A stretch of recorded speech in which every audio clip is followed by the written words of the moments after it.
Welcome to Buddha at the Gas Pump. My name is Rick Archer. Buddha at the Gas Pump is an ongoing series of interviews with spiritually awakening people. My guest today may take exception to that term because he's talking about people being finished, and awakening implies there's more to go, but we'll discuss that. If you haven't watched any of these yet and would like to see others, there are well over 300 of them now. Go to batgap.com and look at the past interviews menu, and you'll see them categorized in various ways. This show is made possible by the support of appreciative viewers and listeners, and so there's a donate button there on the site if you care to click it. So my guest today is Salvador Poe. He, at the moment, is in Tiruvannamalai, India, which is where Ramana Maharshi's ashram is. In fact, he can see Mount Arunachala out his window. And he just informed me that he has a very nice little house there that he only has to pay $1,100 a year for. So I'm sure there's going to be a real estate rush in India after I announce that. Sal, rather than me just reading your bio, which would be kind of boring, why don't you just tell it to us, the kind of stuff you sent me by way of biographical information? Oh, okay. Well, I can start reading it if you want to get you going. Well, I don't know. I have to refresh my memory because I don't. Yeah, well, here, I'll get you started. Sal was a successful musician from New York, making records, touring, having videos on MTV, and doing film scores, when in 1997 he had a life-changing experience that propelled him on a single-pointed inquiry in search of enlightenment. Take it from there, Sal. Okay. Well, let me just say that, I was born into a Catholic family and went to Catholic school in my younger years, but, I never found something in there for myself of interest, It never struck me. And so when I was a teenager, I sort of just dropped all of the spiritual thing completely because I didn't feel any connection whatsoever. And then being a musician and, a rebellious youth and a rock and roller and everything, I just went on, about 25 years of rock and rolling and, partying, taking drugs, drinking, and that. And that was my life. And I had literally no thoughts of any kind of spirituality or meditation or anything of that nature. I was strictly living the life of a musician. And, by the time I was in my late 30s, I had had some success and a couple albums on MCA Records and some videos on MTV, and then some film scores and stuff like that. But I also had been doing a lot of drugs, including heroin and freebase cocaine and all of it, everything. It was part of that whole scene and lifestyle for me. And so in my late 30s, I had a night of excess, you could say, and I found myself wide awake all night, and then the next noon, at noon, I was still awake, and I lived on Avenue A in the East Village of New York City, and it was probably a very nice February morning or something, with the sun streaming in my window at noon. And I knew in that moment I had completely destroyed my life. And with the amount of amphetamines or drugs or whatever I had in my body, there would be no way I could have fallen asleep, But so something in that moment just thrust me down to my knees for a plea for help. But I had no belief in God or anything like that. That was so far out of my consciousness. So I just pleaded for help. And somehow, miraculously, I fell asleep in that moment. Yeah, I just want to interject here that that kind of a story is not uncommon. I've talked to a number of other people who, in a moment of desperation, plead for help to whom they know not. And then amazing things happen. It's just once that intention is there. Exactly. That's the way I see it. I just think whatever happened in my own mind, this intention planted itself. There's no doer, so it just did. And that intention, I fell asleep, and 3 hours later, I just somehow knew what to do. I woke up and I went to a bookshop in St. Mark's Place, and because I recalled this section of Eastern spirituality or something. And I looked in those books and recognized three teachers, Osho, Thich Nhat Hanh, and Krishnamurti. So I bought those books and I took them home. And from that moment on, all of those drugs, alcohol, cigarettes were finished completely with no effort, no struggle at all. And so it was a real life-changing moment. And from then on, I became, a spiritual seeker on the path. And I started meditating, or trying to meditate a little bit, and reading every book I could possibly get my hands on. And that's when it started. It was a very, very clear-cut change in my, in the flow of my life. Yeah, you mentioned in your book, which I intend to hold up. I forgot to take it off the shelf behind me. No worries. That you had a very interesting and strange experience. You were on a bus and you spontaneously began going back in time through your life. And at each point along the way, progressing backward to when you were a very young child, you experienced your life circumstances as if you were there then, seeing out of the eyes of the person you were at that time. Want to talk about that a little bit? Yeah, I was actually on a bus coming back from Lenox, Massachusetts, because, well, that's another story. The first spiritual teacher I ever heard of, because a friend of mine named Rob was, a friend of mine named Rob, who was a bookseller in front of my house. He used to turn me onto books like I Am That and all this. And he told me there's a spiritual teacher named Andrew Cohen coming. So I was like, great, never met one of those before. So I went and saw him speak, and then, he said, oh, if you want to get to know me, he said, generally, you can get to know me better. And I said, really? So I said, that's it. And I went up to the next day, I was up in Lenox at his place. And anyway, on the way back from that 2-day trip on the bus, on the way home, I had this strange experience that seemed very peculiar to me at the time. As you said, I just started going back in my life experiences and very visually seeing or placing myself in these circumstances as I got younger and younger. And I noticed in each one of those, seeing out of these eyes, that everything around me has been changing and changed constantly, and my body was completely different each time, and yet I have not changed at all, not even an iota. And I went way back, to my earliest possible memories. It just happened spontaneously. And then it fast forwarded till the future, until I was 70, 80, 90 years old. And the same thing I noticed looking out of a very old, decrepit body, that I have not changed one iota. And, I didn't know what that meant at the time. I certainly wasn't at that point, because I had just begun reading and meditating. So it didn't have, I just thought it was a strange experience, what it was really pointing to, I didn't come to know until years and years later, after I had my last teacher, when I finally recognized some truths, There's a line from a Simon and Garfunkel song, The Boxer: after changes upon changes, we are more or less the same. Yes, that's true, isn't it? We're exactly the same. Yeah, exactly.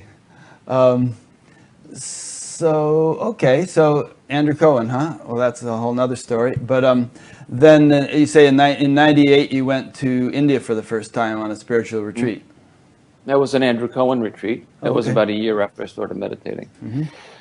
And, I heard that he was giving a retreat. And the way I am in my life generally, I just, if something interests me, I just go. I have, in a way, kind of fearless that way. I just get up and go and move and make a move. So I decide things kind of quickly. So I just was gone, and I was in India. And that was my first spiritual retreat, and he was the first. He was never my teacher, but I did go on a few retreats with him. And they were always very amazing. I had unbelievable mystical experiences and things that I had no even idea could possibly happen, even with all the drugs I had taken, psychedelics and everything. None of them could even remotely touch these experiences that I had, So, and that was very interesting, but of course that gave me this concept that there's going to be some experience that's going to blow my head off, and that's going to be enlightened forever, It took me years to realize that that's not true, actually, But even at this stage, after a year or two or whatever of, not taking drugs and meditating, going on retreats, you must have felt a lot better in many respects. I mean, clear, mentally clearer, physically healthier, that kind of thing. Absolutely. I felt then I really had a life's, I don't believe in any purpose in life, but there was that feeling that there's purpose, in this moment, because I knew that there was something for me to discover or at least inquire into. Right. And I was very one-pointed with that, very dedicated to it, you know. And so it really gave me something. And yes, of course, I was totally clean from all kinds of drugs and alcohol. So in that way, yeah, Yeah. it was good.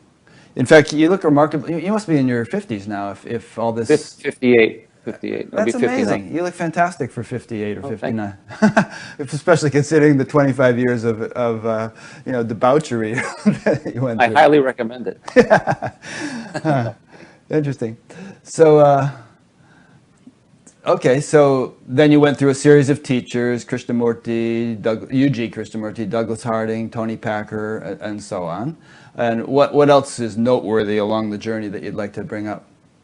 Well, you know, I went on a bunch of retreats, like Vipassana retreats and Zen meditation retreats, Tony Packer retreats.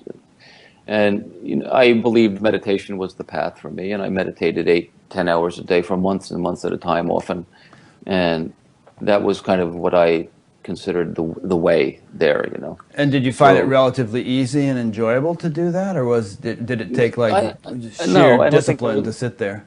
Yes, in a way. I don't think I was, you know, I don't judge it like this anymore, but I don't think I was a particularly good meditator where some people can sit down and be in some kind of blissful state. For me, it wasn't like that, although those moments came. But for me, it was just really learning to just be there with whatever's appearing. You know, I tried the different techniques like mindfulness and focusing on different things, but those all went away because what I ended up being my meditation is just to sit there and do nothing, and whatever appeared, and whatever left. Yeah. And so for me, that was kind of my meditation. And even though I think I thought at the time that I should be coming into some kind of state, although maybe it happened fleetingly, overall, it was mostly just sitting there as the nonsense was flowing by, you know. Okay. And as I'm mentioning these things, I'm looking at his book, Liberation Is the End of the Spiritual Path. I didn't have it at my fingertips when I first started the interview, but just wanted to mention that. Okay, so then you ended up visiting a sage named Aja in southern India and stayed with that person for a couple of years, it looks like? Yes, I had heard of him. I read it in one of What is Enlightenment magazines a couple of years previously. So I went back to India and I looked him up and I went down to visit him. And, you know, he didn't speak English and he didn't like Westerners. So the first few days I couldn't get any connection with him at all.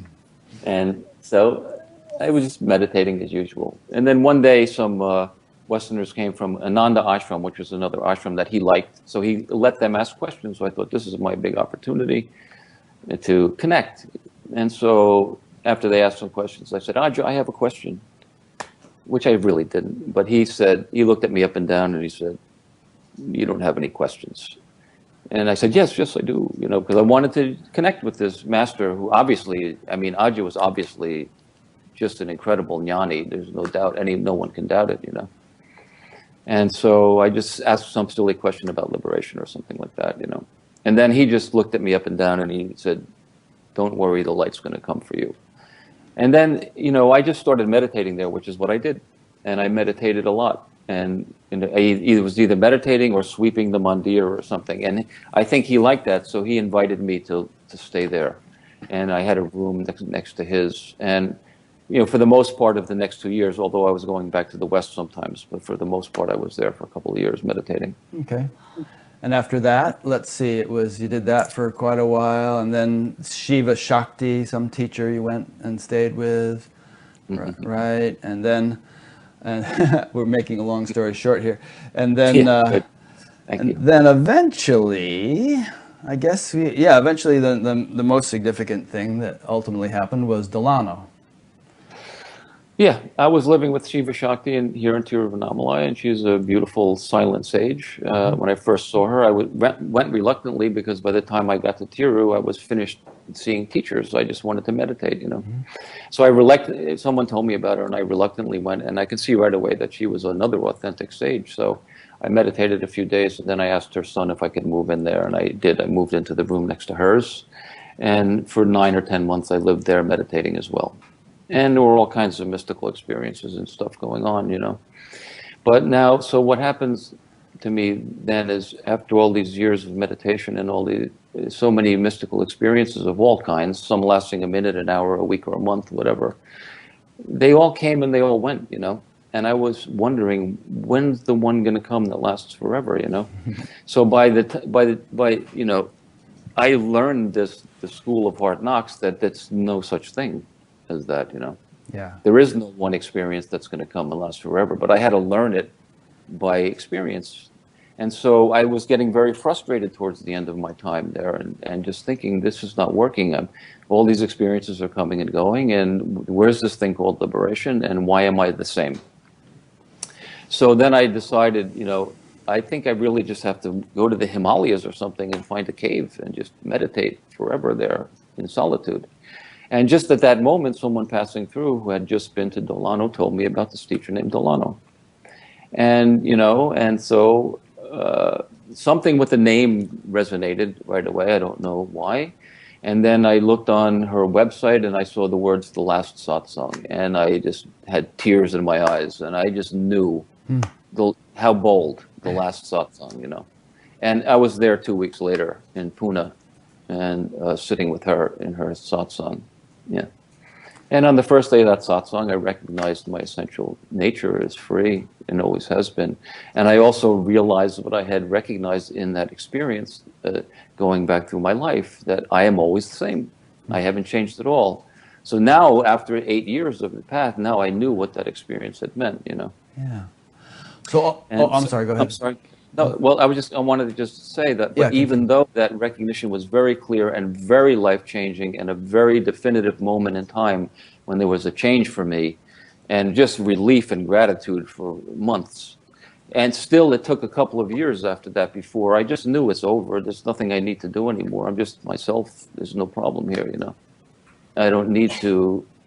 It wasn't over. It was over in that moment because the truth is already the truth. But as I tell the people that I work with, there's a momentum of conditioning and thoughts and beliefs and many ideas of spiritual ideas on the path that we've had our whole life, and this momentum has a bit of force. And to expect a simple recognition of your essential nature to end that momentum is not realistic, and I don't think it is for anyone, actually. Good. Maybe in 1 in a million persons. Yeah, I would agree. Yeah. And so all in all, you spend about 8 years going to various teachers and meditating and all that stuff between stopping the drugs and this Delano, right? Yes, about that, yes. Okay. Now, looking back, would you say that you could have theoretically gone to Delano on day one and had the same result, or did you somehow need to go through those 8 years of all that other stuff before she could really be fruitful for you? It's a great question, and I would say definitely no. I would not have been able to at the time. The way I see it and the way I speak with the people that I work with, and it's different for everyone. For some people it doesn't take a lot, but for some people it takes 40 years of seeking. Whatever you need to go through yourself and experience and investigate is what you need. And I needed that, what I did. And then I needed to get to the point when I was frustrated with all of these experiences, as amazing as they were, because what I wanted to know was, what's the truth? What's true? What's this thing called liberation? And had I not been frustrated enough and still had some faith that these experiences meant something, I wouldn't be ready to be this simple and be nothing special, So if people, let's say, who talk to you, felt like going and being with some teacher or meditating 8 hours a day or any of the things you did, would you discourage them or in any way even subtly belittle the significance of doing such a thing? Or would you say, go for it, what would your attitude be? I never tell anyone what to do. There's no way. I'm nowhere near arrogant enough to think I know what anyone else should do. I don't even know what I should do, to be honest with you. What I say to people is that the work that I do, I say, and this is only speaking from my view, I don't, have any proclamations, but from the way I see it, the work that I do, you can be finished with seeking. You can be. But I say one has to be ready for that. And if you feel that you need to go meditate, then you go meditate. No problem. No problem. When I'm working with someone, I ask that during the period that we're working together, I request and suggest that you don't meditate and don't read any other books, because it just confuses the mind. You start comparing what I say to what someone else says, and you start having philosophical debates. And what I'm showing is so simple and nothing. It takes no mentation whatsoever. It's just seeing something directly. So I do request, if someone's actually working with me, that they don't, in that time period, do anything else. Okay. And if they want to, of course, that's their business, you know. Right. So when you were with Delano and you had that recognition of your true nature and tears were streaming down your face and all that, can you elaborate a bit on exactly what your experience was? And I know it's not an experience, quote unquote, but can you elaborate on what actually happened in your subjective perspective? Well, I can just say I had this feeling like it's over. You know, it's over. There was, like you say, there's no thing. I didn't discover something new or have some experience. I had all the experiences before. It wasn't an experience in that way. It was kind of a moment of shifting from this seeker being here to this knowing that it's finished from it. It's just over. There's nothing more to seek. And it's this enormous amount of relief. I felt literally waves of relief coming off my body, you know. Right. And that's not like the incredible mystical transcendental experiences I had before, which were very visceral and very ecstatic and very physical. This was not like that. It was just more relief flowing from this body, you know. I could feel that. And that's the only sort of experiential aspect, I would say, that I had. And how many years ago was that now? That was at the end of 2004, so very early 2005. So about 12 years or so? Yeah, almost 12 11 years. or 12. Yeah. And you say it took about 2 years to kind of integrate that or stabilize it or something. Well, yeah, I know those words, and I don't really quite say it that way, but I understand it's hard to use words. But I would for the say, conditioning to kind of wind down. Yeah, you know, Ramana speaks about this fan. You know, when you turn the electricity off to a big ceiling fan like this, those are big fan blades up there, and so you turn them. There's no more power going to that fan, but yet the blades still spin for a while. Right. So now the blades are not thinking, because I still have thoughts, and the blades are not emoting because I still have emotions. The blade, I say anyway, that fan that slows down, that eventually stops, is the belief that there's something that I need to transcend here, or that there's something I'm lacking as far as a sense of wholeness, or, you see, or that I'm lower or higher than anyone else, or there's something more for me to attain, or some other experience. Those beliefs just finish. But as I say, they're very insidious, and they have a lot of momentum, because we've heard a lot of nonsense from about ideas about this and that we have taken for granted. So they keep playing for a while until the more and more you come to sort of know this doubtlessly, that you lack nothing already. You're fine as you are, ordinary, unspecial.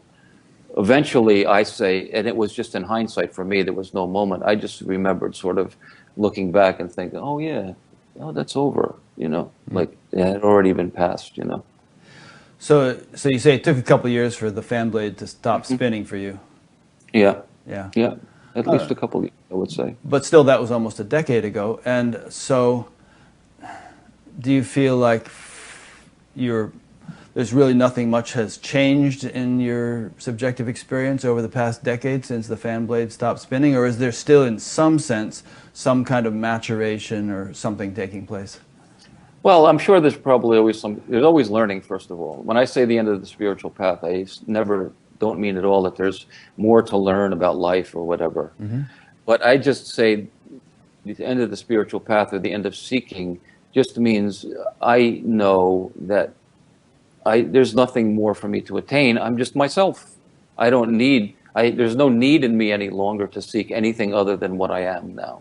That need is no longer here. So that's what you don't even have to seek that, because you are that. Yeah, I don't seek it. I just know that's the truth. Right.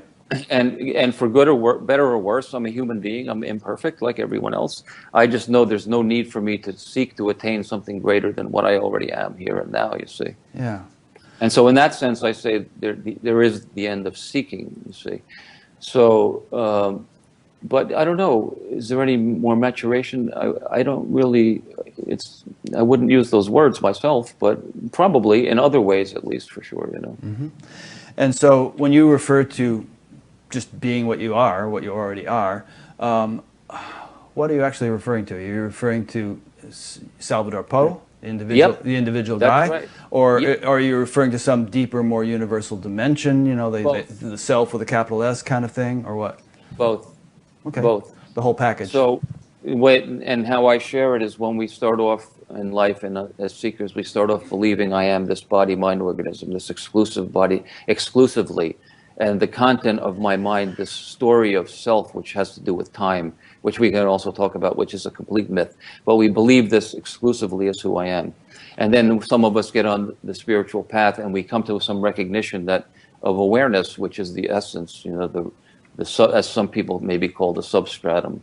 And then some people get stuck there and think, I am not the body, I am awareness. And I say that's halfway around the picture myself, you know. Yeah, So I was I reading say, that in your book just last night yeah, and finding myself enthusiastically agreeing. I mean, there are these people that sort of glom onto the absolute, or possibly even just the concept of the absolute. I don't know if it's their actual experience, and then right, just kind good of point. dismiss the relative world as illusory or Yeah, insignificant. You told that story in your book about this guy who had an infection on his toe, and it started oh to yeah, spread and spread to the point where he was going to have his leg amputated. And he just kept saying, "Oh, ho ho ho, I'm not the body, you know, it doesn't matter and whatnot." And the doctors were saying, "Take antibiotics, you're going to die, dude." And finally, he true did. story, Yeah, true finally he took story. some antibiotics. Yeah. Yeah, yeah. True story. So that's, you know, that's halfway there. So I say I am the body, and the Advaitin people can tell me I'm going to invite a hell for that because I am the body. But yes, I am, of course. But because I've come full circle, I'm Sal. I'm not going to deny it. It's just a philosophical concept, I think, to deny that. But now, see, I know something a little different about myself than I knew from the beginning. I'm not just exclusively this. I know my essential nature is free, here and now. And so I don't no longer need to feel transcendent of life as it is. Life, ordinary life as it is, I say, is freedom. And there is a lot of support in the scriptures as well for this. You know, the Hindus say Shiva, which is the unmanifest, and Shakti, the manifest. Shiva Shakti, one word. Uh-huh. And Buddhists say emptiness equals form and form equals emptiness. They don't say there's emptiness and there's form. They say this is one word. And Jesus, too, guess what, was a non-dualist because I, this form, and my Father, the Absolute, are one, he Yeah. says. And you probably know that Upanishadic saying, what is it? Purnamada, Purnamidam, Purnamudachate, Purnasya, that whole thing that goes on. This is full, that is full, both are full. Take Yeah, fullness from fullness and fullness remains. So it doesn't, it's sort of, right. yeah. That's very true. And so the way I see it now, everything what we seekers try to do is transcend our humanity, you know, because we're dissatisfied with ourselves because we feel we lack something. We don't like many of our experiences, which are unpleasant, which still can be unpleasant for me as well sometimes. But we don't like those, so we think we have to transcend and get to some nirvanic state of transcendence. But I say it's not a really immature attitude. I say the true attitude is this is the transcendence right here. This is it. There's nothing further. There's nothing behind the curtain. This is it, you know. And once that's really recognized and, you know, reconciled, then what more is there to seek? Yeah. This is it, you see. That's kind And of, then life goes on ordinary, very ordinary. I'm human. I have no claims of specialness whatsoever, you know. I just am at ease with who I am, you see.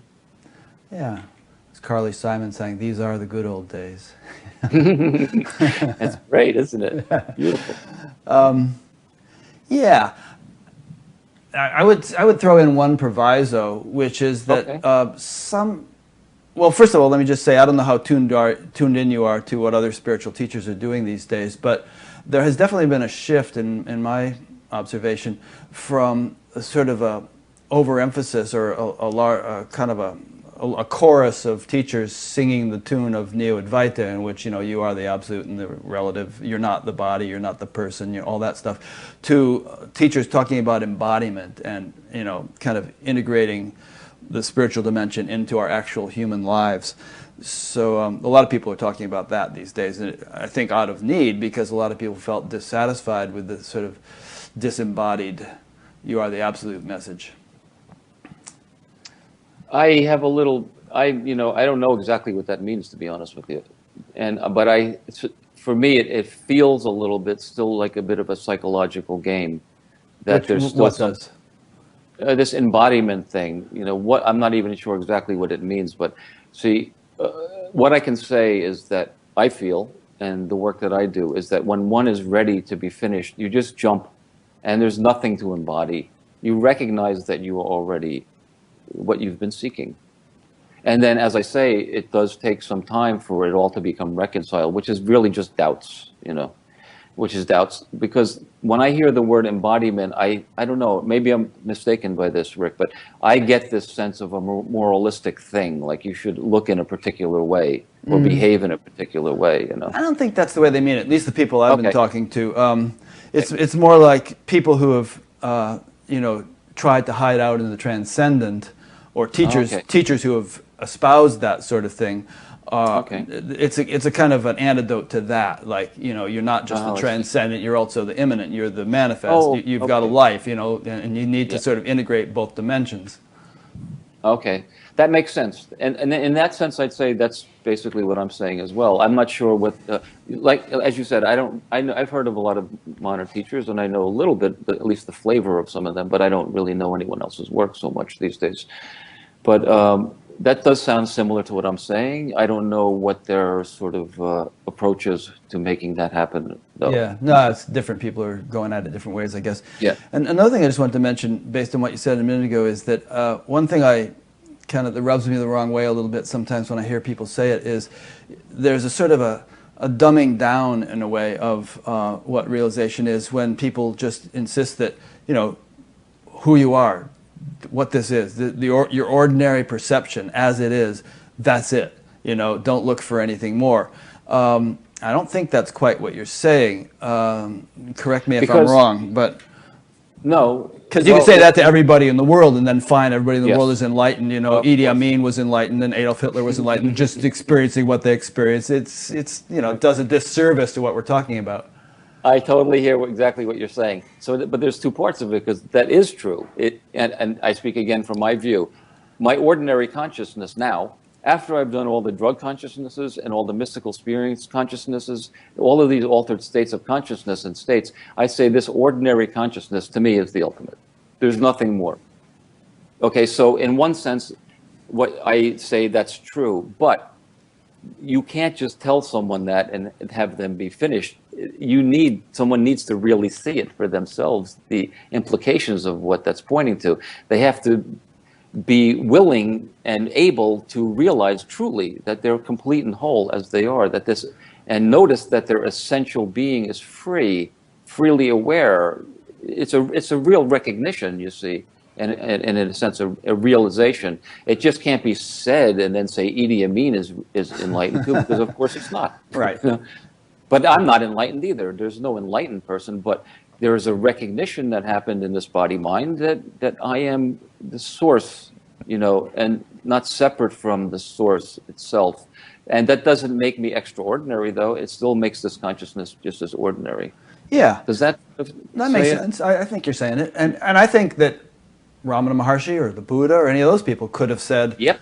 yeah, hey, this is my ordinary consciousness and it's completely natural and ordinary. There's nothing extraordinary or super duper about it. This is just natural life. Mm-hmm. And yet, if the average person were to suddenly somehow jump into their shoes, so to speak, and see the world through their eyes, it probably would seem rather extraordinary compared to what the person had been accustomed to experiencing. And yet, once one is living that way, it's the most natural thing. I mean, it would probably seem extraordinary largely because of like you said earlier, the tremendous relief that one would experience. Maybe, and to be honest, I really have no idea if that would happen of course that can't happen, but what you just described, someone going and seeing through Ramana's eyes, I actually don't know if there would be any surprise. I am not saying there wouldn't, but I don't know if there would either. But it could be what you say, it could just be this unbelievable relief feeling, because I don't know Ramana's experience, but I do hear what these people say, and they say, I'm not different from you. I just have come to know something. And they say I am ordinary, and I believe they're telling the truth, to be honest with you, Yeah. So I don't proclaim to have any idea what anyone else's experience is, but I hear what they say, and I know my own experience, and it does ring a bell to me in that way, Yeah. I was a student of Maharishi Mahesh Yogi for many years, and he often used to say that, so-called enlightened consciousness is normal. That's the normal state. And anything less than that is, we could say, subnormal or something, but he would say there's nothing sort of extraordinary about it. This is the normal, natural state that everyone should be living. I agree, but I would say definitely it's the natural state. I would not say it's the normal state. No, the normal yeah, state right. is pathology. Yeah, you're right. If by normal we mean average and typical, yes, and so on. No, yes, exactly. Yeah, I agree. I'd say it's the natural human state. I also even call it the natural human state is free. It is when you come out of the womb, before all the pathologies start getting programmed into your brain. When you come out of the womb, I'd say this is the natural state of consciousness, but it's still very human and ordinary.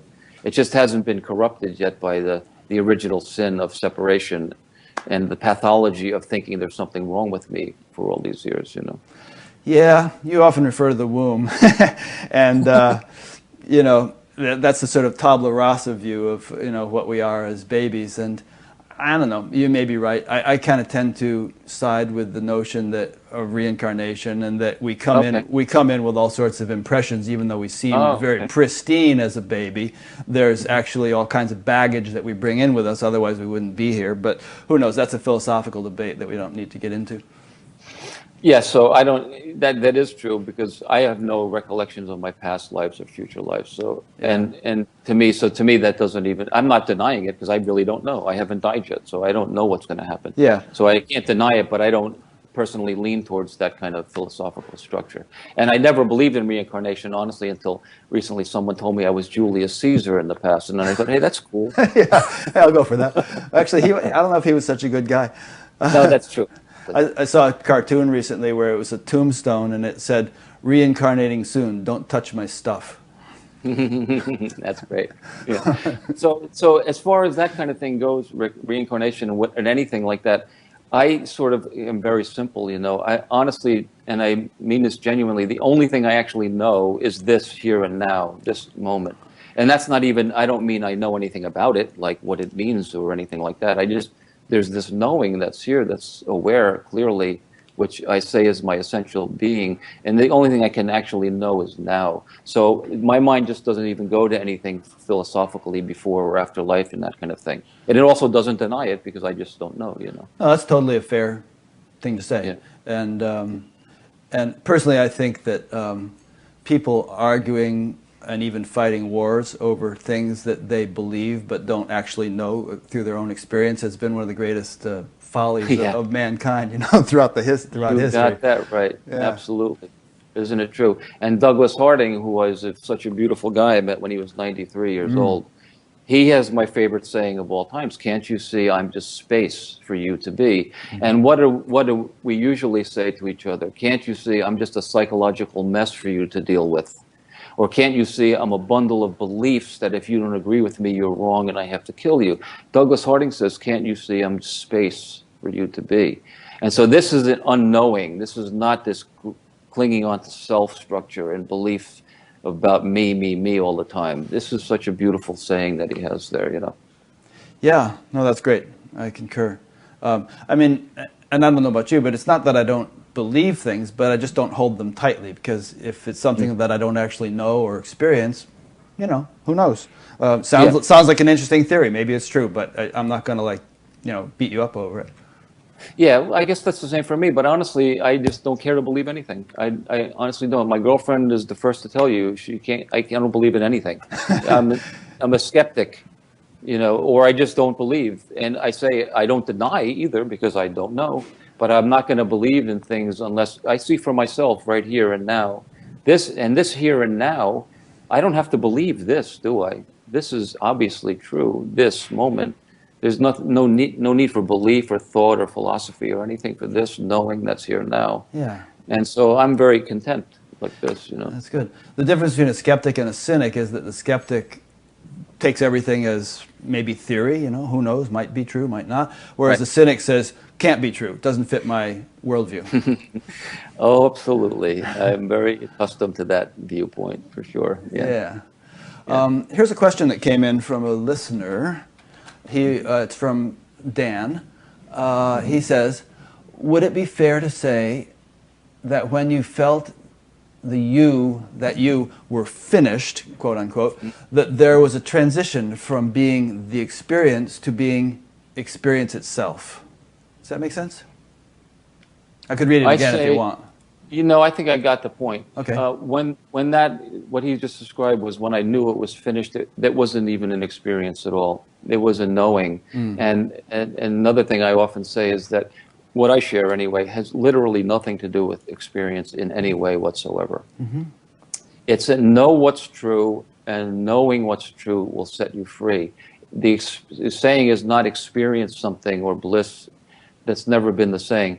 So I call this a shift of knowing.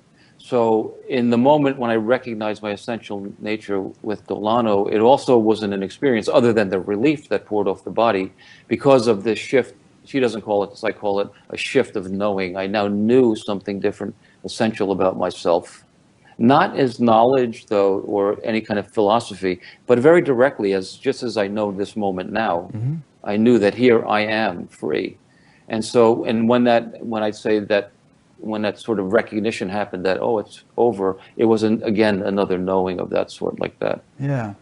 Perhaps you could riff a little bit on the distinction between knowledge and experience as you're alluding to it. Maybe I'll just set you up for that by, saying that ordinarily experience involves, I am experiencing this. I'm experiencing an angel, or I'm experiencing a football game, or I'm experiencing there's this kind of three-part structure to it. I, the experience, and the process of experiencing. And even with regard to knowledge of some sorts, like I know a lot less about algebra now than I did in high school when I was actually studying algebra. So there were these bits of information or knowledge that that were more lively in my awareness then that are less so now. But contrast what I was just saying with the kind of knowing that you're actually referring to. Okay, great. That's a very good question. So, and I'll use it from my own life experience. When I had all of those amazing experiences, I always thought that the experience was the thing that I was looking for. And you were kind of hoping that one of those amazing things would become 24/7. Yes, but the experience was an object in my perception.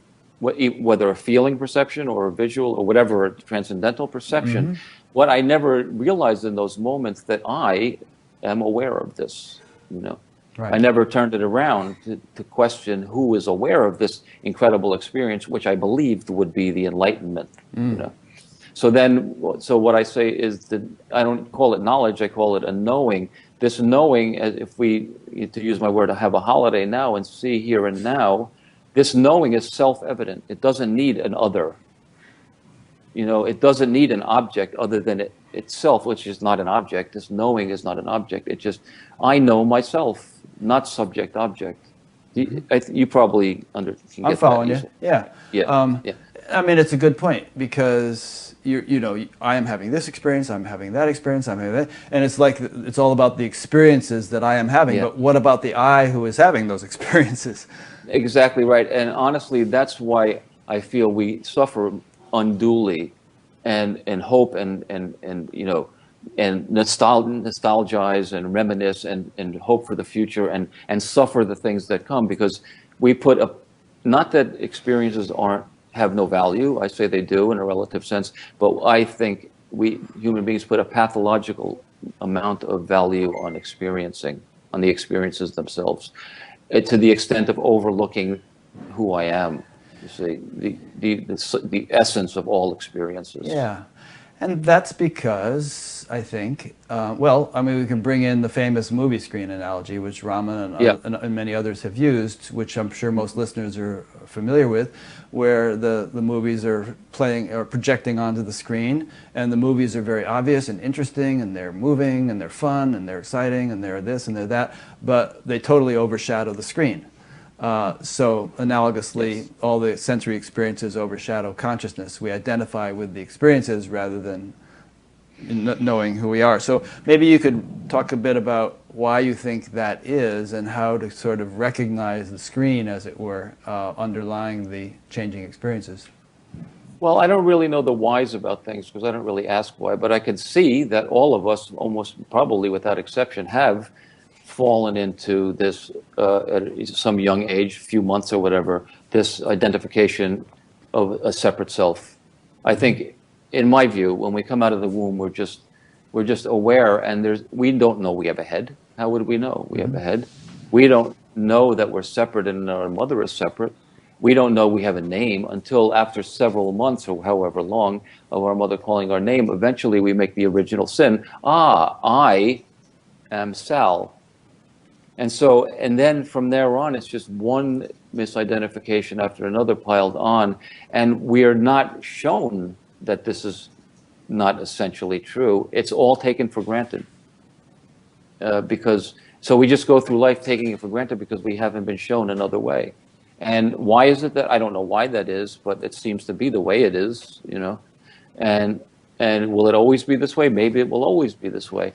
But I do know it was certainly that way for me until I got to the point where I experienced everything that I could experience. And I was tired of experiences. And then I just wanted to come to rest in something more essential, I can suggest why it might be, and that is that the senses, by their very nature, are designed to draw the attention outwards, and and that which is out, so to speak, is concrete, or appears to be, and it's sort of gross, and the gross kind of overshadows the subtle, and so we never sort of take the 180-degree turnaround to recognize the core of the situation. That sounds right to me. Absolutely, that sounds right to me.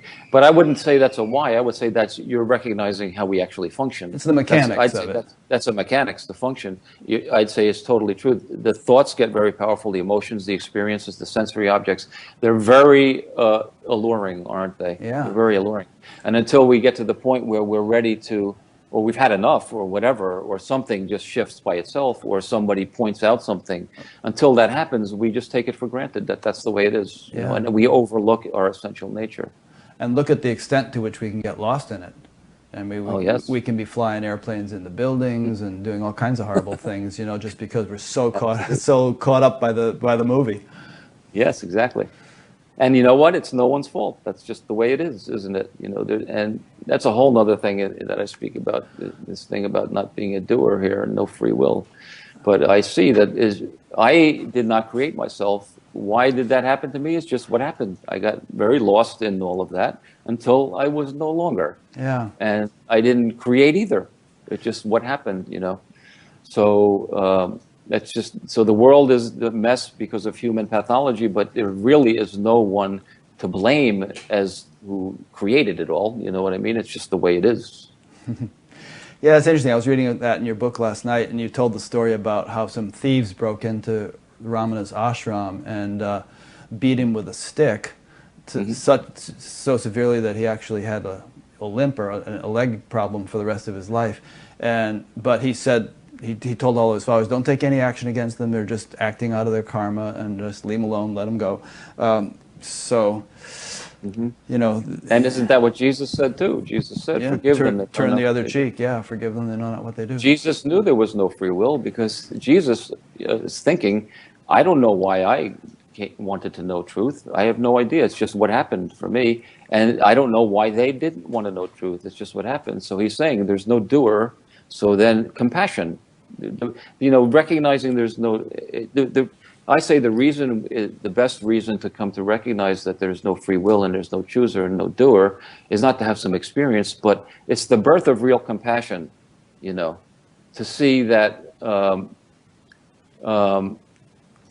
that I did not create myself for good or bad. And if I didn't create myself, then no one else did either.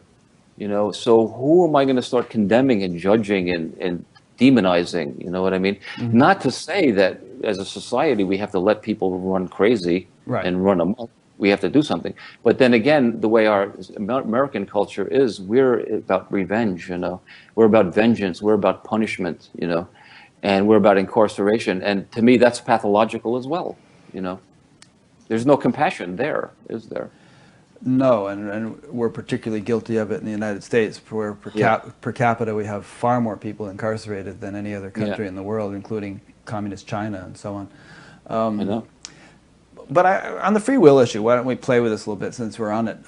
I would have to say that in my experience and understanding, which admittedly is limited and is subject to revision, there's a sense that there's a certain on the spectrum of possibilities of being completely unable to have any influence over your life or having complete freedom to do whatever you want, there's a certain sort of little segment of that spectrum where you have some wiggle room, and you do seem to have discrimination and choice. You seem to be, at least I seem to be, able to say, well, I think I won't do that. I'd rather do this. And according to how you use that wiggle room, you kind of move your life in the direction of greater freedom or greater bondage.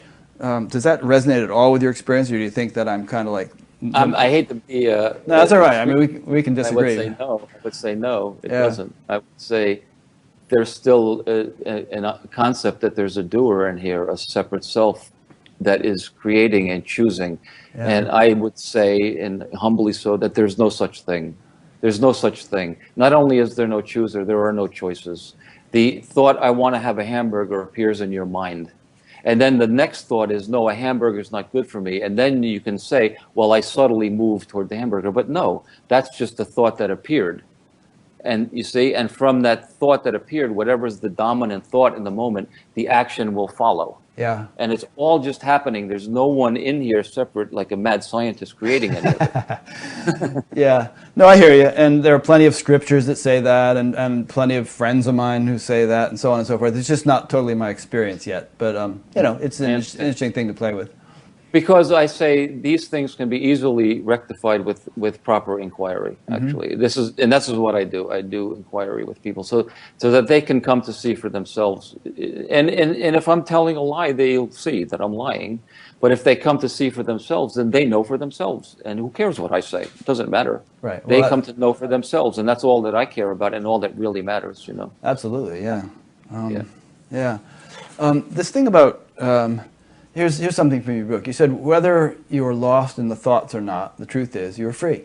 You know this because the moment a holiday happens, you see that it is still true, always. And your use of the word holiday is like to sort of just take a little break from the usual engagement and activity. And stop attending, stop focusing for a moment. Yeah, just sort of pause. Yeah. Yeah.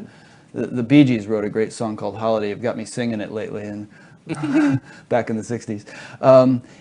But in any case, the point here, whether you are lost in thoughts or not, the truth is you are free. Yeah, but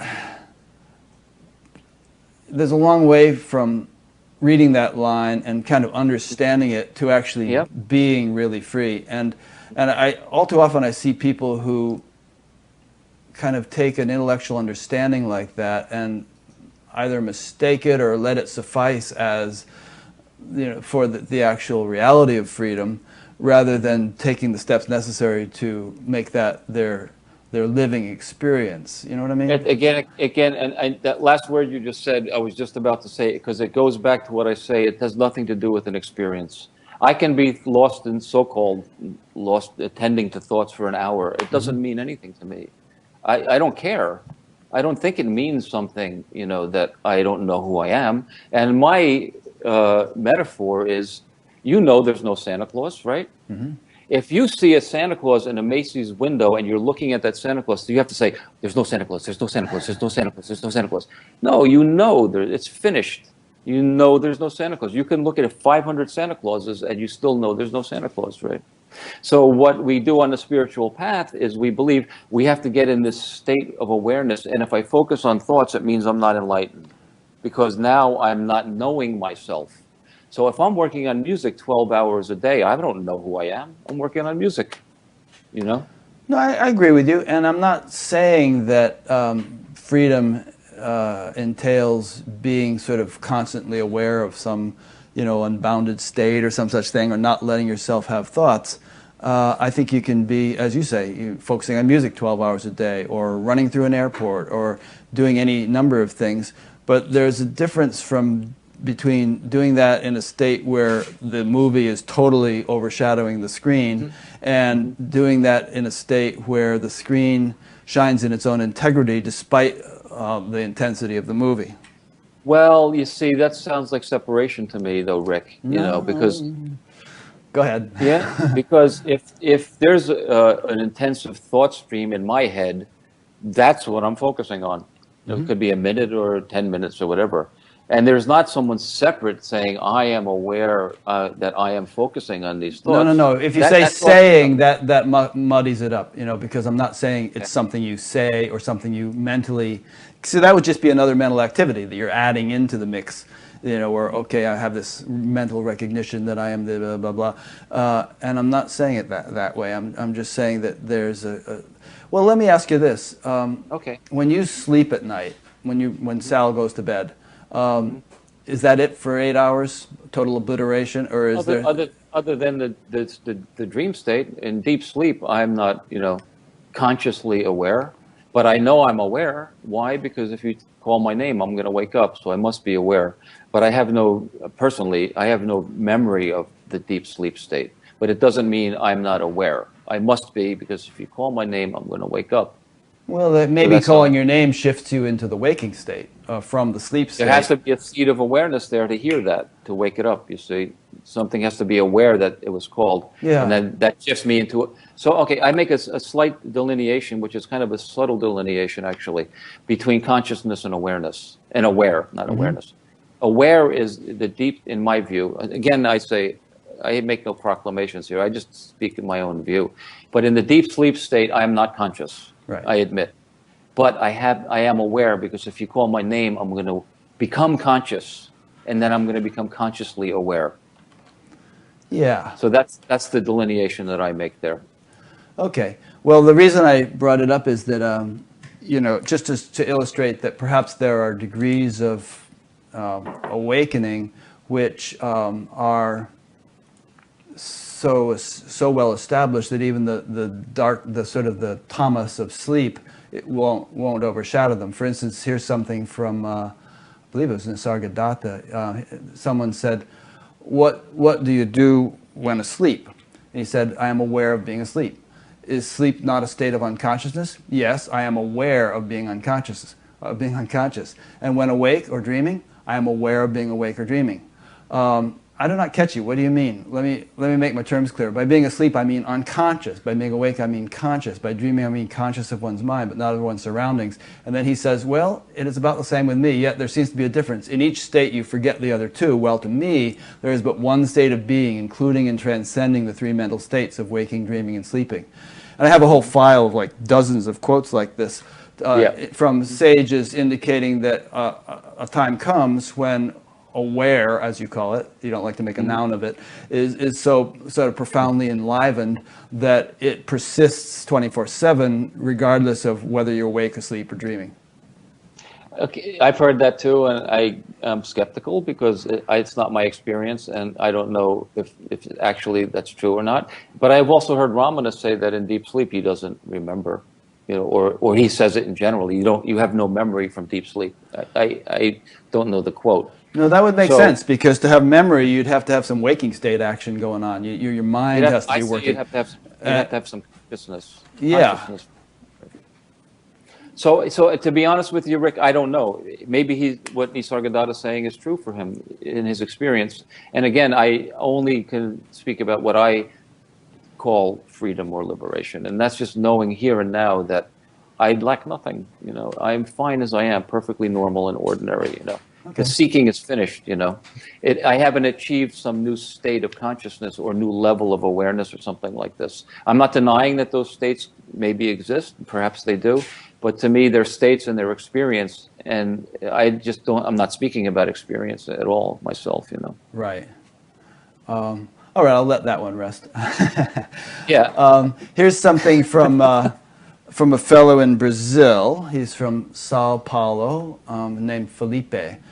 He says, when I come to the realization of the understanding you are pointing to, at the point of crossing it, I feel fear of letting go. Working as a computer scientist, I feel like I will lose control over complex things. Is it possible to live a life with a lot of obligations and complex knowledge, such as programming and mathematics, etc., and also be in that space of total freedom?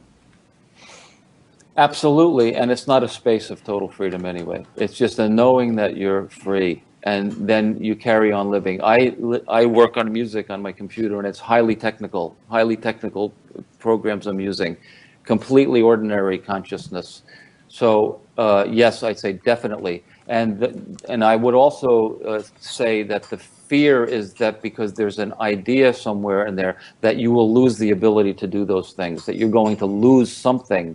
But I say you're not going to lose anything. You're going to just know what's true, and you'll function much better, actually. I function better, you know, on music and everything else, actually, because I'm not busy being pathologically insane half the time, you know.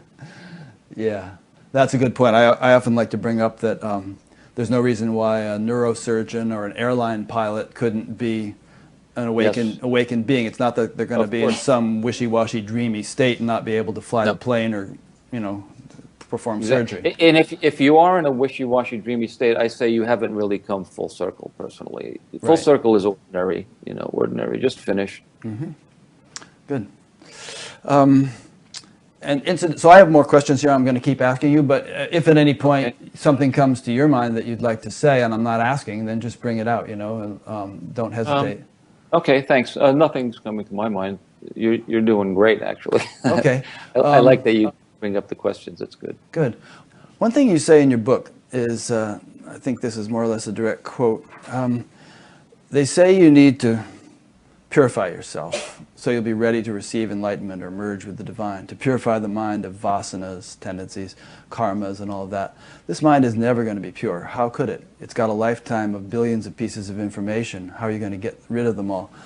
I'd like to suggest that the kind of impurities that are referred to as vasanas and so on are not bits of information. It's not that you couldn't be a very learned person and reach enlightenment or something. You can be full of information, but it's more like the deeper impressions that get formed. For instance, to take an extreme example, someone who is suffering from PTSD or something, they've done MRI scans, magnetic resonant imaging, and of the brain, and find that they actually have functional holes in the brain, not literal holes, but functional holes where the stress has shut down certain parts of the brain, and that makes it difficult to function in everyday life, much less sort of awaken to enlightenment or higher consciousness or something. So this whole purification thing has to do with, and they've actually done MRI scans on long-term meditators and seen that those functional holes are healed or are restored to their proper functioning. So I would suggest that all those years, 8 years you did of meditation and this and that, had a very purificatory effect on you after the 25 years of drugs and so on, that made it conducive for you or made you more likely to undergo the sort of shift you did. So there is something to the purification thing I'm trying to say in a nutshell. Okay, I think I hear what you're saying. First, I'd like to say a couple things I think about that. So the things that we try to purify ourselves of, like greed and envy and, you know, comparison and these kind of things that are pretty much malignancies to ourselves and to others. Mm-hmm. We've tried that through the methods of psychology and everything, and I say there's limited effect as long as we still believe we lack something. There's something lacking.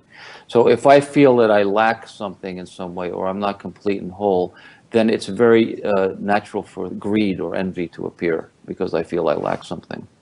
So I say that ultimately when someone is ready to jump off and come to see for themselves that they actually in truth lack nothing. They actually in truth are complete and whole already. When someone comes to see something like this, then there's really no soil, is there, for greed to appear. Why would there be? Why would there be greed?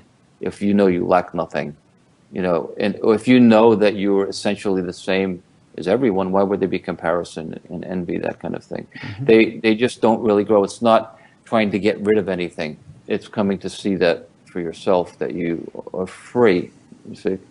So I speak to people who have done whatever work they've done, but still have there's a sense of lack still, and because of that sense of lack, those things can appear. But when you really come to see that you lack nothing, I say for the most part, you're much more benign, and those kind of so-called impurities, for the most part, are not rearing their ugly heads. You know? Yeah. Well, when you had that sort of on your knees moment on Avenue A in the East Village, you probably did feel that you lacked something, and you went out. Oh, yeah. You went out and tried to find a solution to that lack, not by being greedy or avaricious or anything, but by genuinely kind of seeking knowledge. Mm-hmm. And you went through a purificatory period, I would say, for about 8 years, where you worked out a lot of stuff that had encumbered you. Would you agree with that or no? I wouldn't disagree with it, because I wouldn't maybe use those words or maybe see it in that way, but I wouldn't disagree with it either, because maybe that is what happened, you know. Yeah. But but I do know for myself at the end, when I was, when I realized that I'm not lacking anything, those kind of things, they didn't need to be purified any longer. They, for the most part, just don't appear, you know. Right. And, well, maybe they had been purified sufficiently to allow you to have that recognition. Maybe. Okay, I'll give you that one. And I'm not just talking about purity in some kind of moral sense or psychological sense or anything like that. I'm actually talking about physiological transformation, which has been documented to a great extent. Okay. Yeah. The nervous system itself gets sort of twisted and turned in different ways by life's experiences, and those twists and turns can kind of be unwound and enable the nervous system to function in a more in a way that I would say is more conducive to the kind of clarity that you're pointing to. Okay, that's true. And so, but let me speculate something, because sometimes in the course of someone's lifetime, that happens that they have an immediate, let's say, instantaneous awakening. Very true. Sometimes they're drunk in the gutter or something, and they have that kind of awakening. Yes. Yeah, it happens. Yes. And they haven't done years of purification, but that awakening makes them realize something, that they're fine. And so then you can say in that moment, those things have been purified. I think that's very rare, but I've heard of stories like that, you see. No, so I don't know if there's a cause and effect like that, this purification process, cause and effect. I sort of see it that whatever I did on the path, I had to do to come to see that it didn't work. Yeah. Then I just sort of gave it all up. That's my personal experience, you know. Yeah. But again, I'm not going to deny what you're saying, because I'm not an expert. That's okay. I'm just sort of playing devil's advocate a little bit, because it makes it a more interesting interview than if I would just sit here and smile and say, yeah, okay. And to play devil's advocate on the point you just made, I would say it did work. It just didn't work in the way you were expecting it to. You were expecting to achieve one of these flashy experiences perpetually, and that never happened and never would have happened. But somehow or other, in a roundabout way, everything you went through brought you to the point where something you hadn't expected was able to happen. Absolutely. In that sense, you're absolutely right. I fully agree. I had to go through whatever I had to go through until I got to the point where I just was finished with doing it, and still dissatisfied, found someone who could show me something that's very essential. Yeah. Adyashanti is another case in point. You probably know him. He also said he was a pretty lousy meditator, but he really gave it his all for many years. He struggled and struggled. Pardon? That's like me. Yeah. Struggled and struggled. And finally, he reached a point where he kind of like gave up, and then something happened. I think that's very true for most of us, and I don't know how it happened for him, if it was spontaneous or his teacher helped, but for me, it was at the same point, but then someone came in, and very simply, at that point, they can just push you over the edge of the cliff, with the simple inquiries or something, which is what I do. That's the people I can work, that I can be helpful for, Yeah. Incidentally, we're almost at 100 online views. Oh, we just hit 100. That's the highest number I've ever had of people watching live during the interviews. So congratulations. You're kidding me. No. Wow. I'm shocked. Yeah, and so folks who are watching, feel free to send in questions if you have any. There's a form at the bottom of the upcoming interviews page. Okay. Let me see. I've got some other questions here. Your questions are great, Rick, and I'm really, really happy to speak to you about these questions. And some of them are nice and challenging too, because I don't claim to know everything. I just don't. And so I'm happy that you bring up challenging questions as well. Let's find out what's true, Yeah. Well, I kind of I work that way, and I certainly don't claim to know everything, and I'm not afraid to appear ignorant. and You don't. to You sort don't, of though. butt my ignorance up against somebody else's knowledge, if that's what it is, in order to help to clarify it. I'd rather err on the side of feeling that I know less than I do rather than more than I actually may. You know what I mean? That's very genuine, I think, and I feel the same way because when I was a seeker, boy, I was knowing everything. Yeah. I was never so arrogant as when I was a humble seeker. I tell you that. You're more humble than everybody, right? Yeah, it was. Here's a point that I think you touched on earlier, but it wouldn't hurt to dwell on it a little bit again. You said liberating this mind does take time because it is a habit, a whole lifetime of habit. So it's not even natural for it to end immediately. Let's dwell on that a little bit more, because some people might feel frustrated that they kind of understand what you're saying here, but they just feel this nagging sense that they don't totally get it. Mm-hmm. Okay, and we did speak about it before. So many people have had so-called awakening experiences and maybe even recognized their essential nature, but have gone right back into I don't know, ignorance or whatever, or believing in self again, believing in self, even with the work that I do. So I'm able to, when I'm working with someone, especially one-on-one, help them to have a recognition here and now that they're free, essentially, and it really works. And they all say it really, not all of them, but most of them say they really can recognize this, and I can see that it's true. Mm-hmm. Then I give them the audio, they go listen, and they tell me a week later that, oh, I got lost in the week, and all these doubts came up, and I forgot who I am, and it's not working. And, because, again, the momentum of self-doubt and ideas and spiritual concepts is like a locomotive, basically. It's just endless propulsion that needs to be seen through many times, I feel, and in my experience, before the knowing of my freedom is more convincing and doubtless than the power of the momentum of the doubts that can come in. Yeah. So if the Super Bowl gave you the halftime show instead of Coldplay and Beyonce, and you got up there and told every 500 million people that they're already free and and so on, we wouldn't necessarily have 500 million enlightened people out there all of a sudden. No.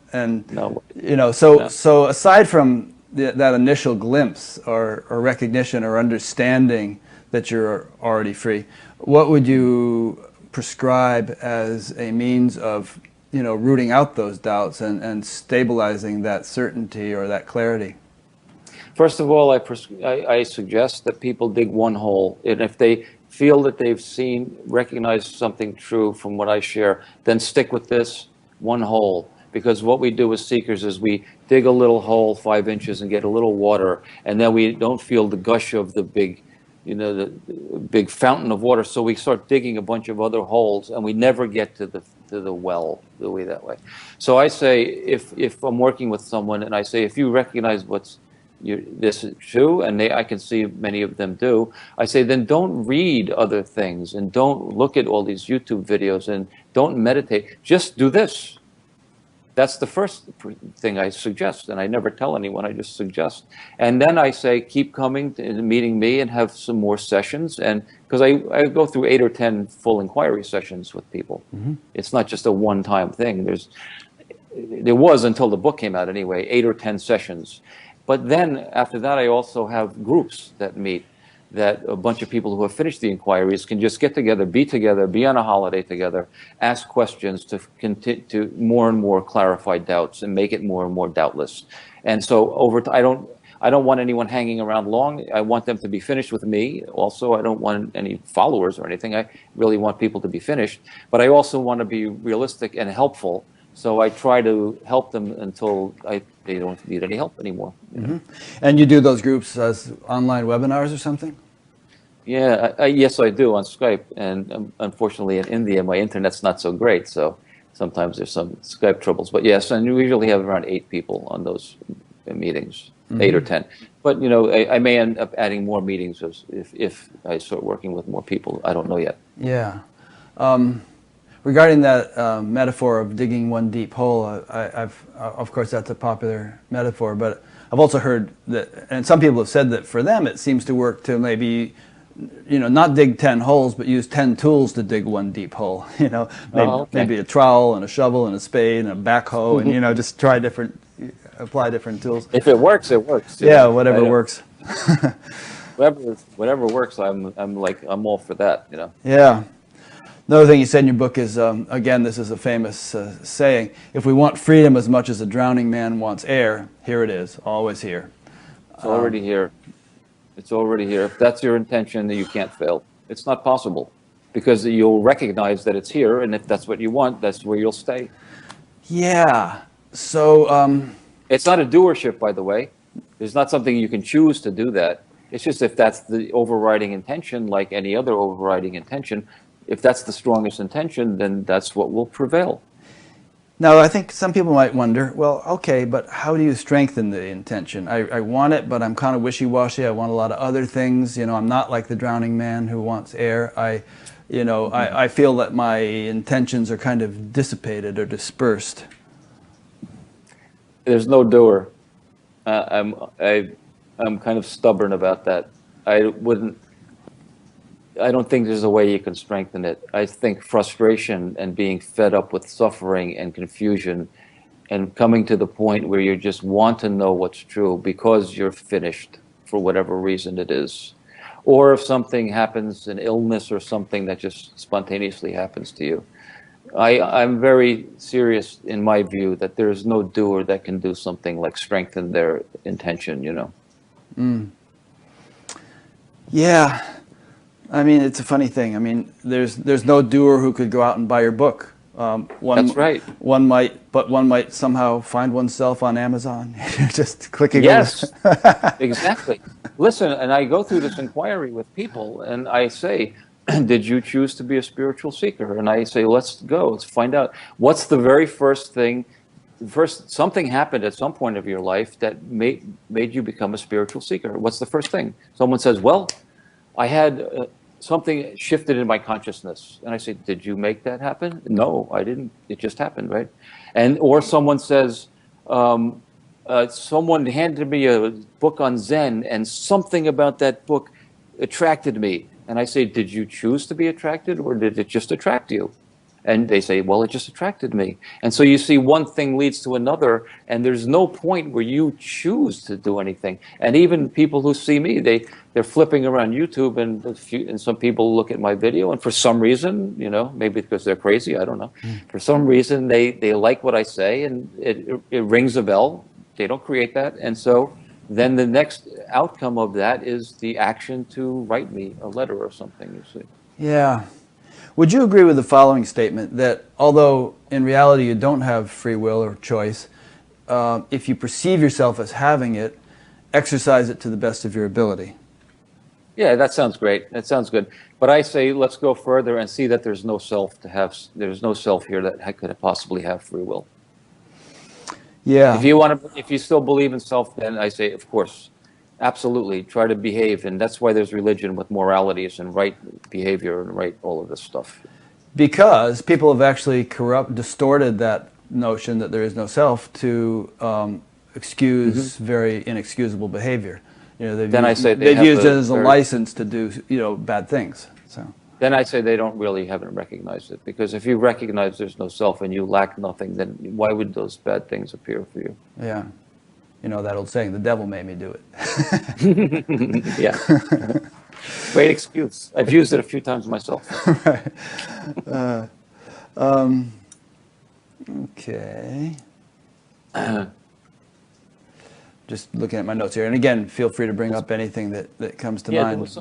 Forget what we were just talking about. We were talking about free will and, having choice and stuff like that. Yeah. And wanting freedom as much as a drowning man wants air. Mm-hmm. This thing about self, maybe let's talk about this thing about self for a minute, because I think there's a bunch of misunderstandings about this. And maybe it's obvious to you, I don't know, and maybe obvious to some of your listeners, but I'll say it anyway because I know it's not obvious to some people. The idea that we have to transcend the self, or kill the self or kill the ego or something.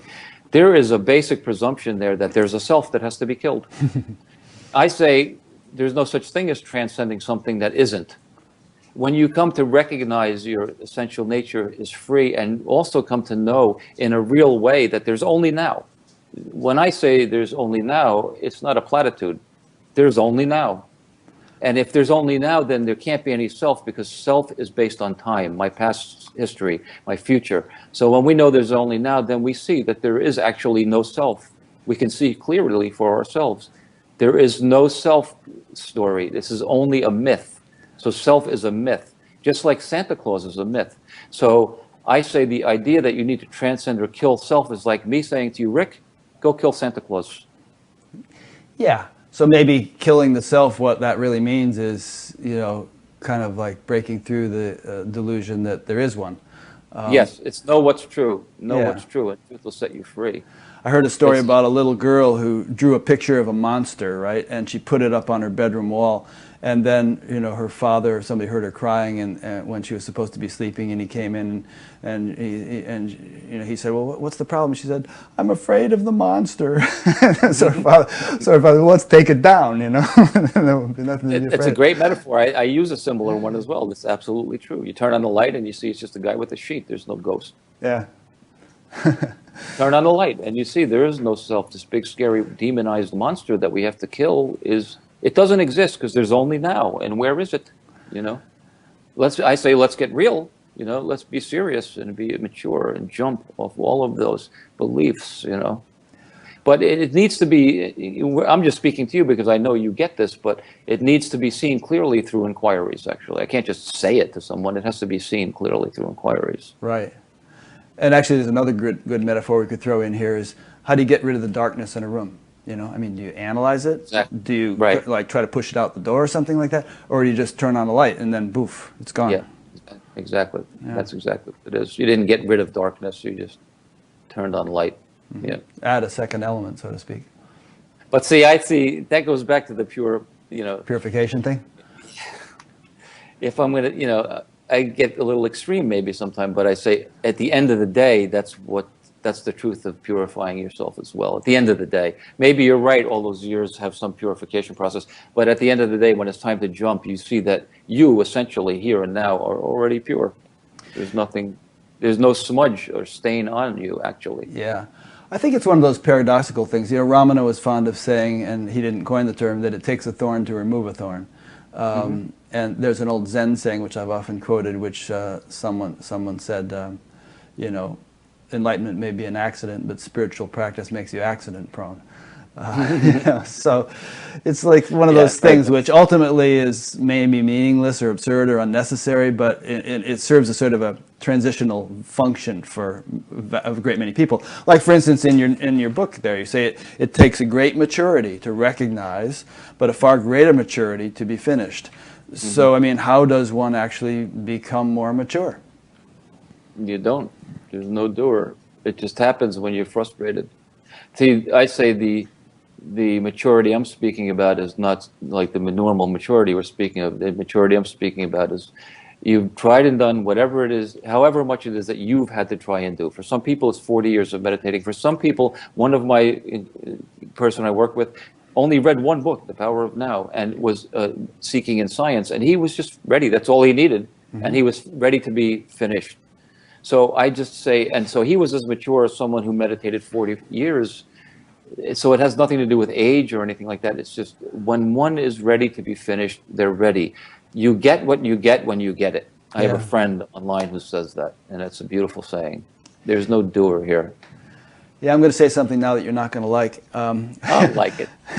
Which is that, to my way of seeing, there is such a thing as, I know I'm not advocating comparison here, but there is such a thing as levels of spiritual development or levels of maturity, and we actually all come into this life at different levels and pick up where we left off, so to speak, and Gita talks about that.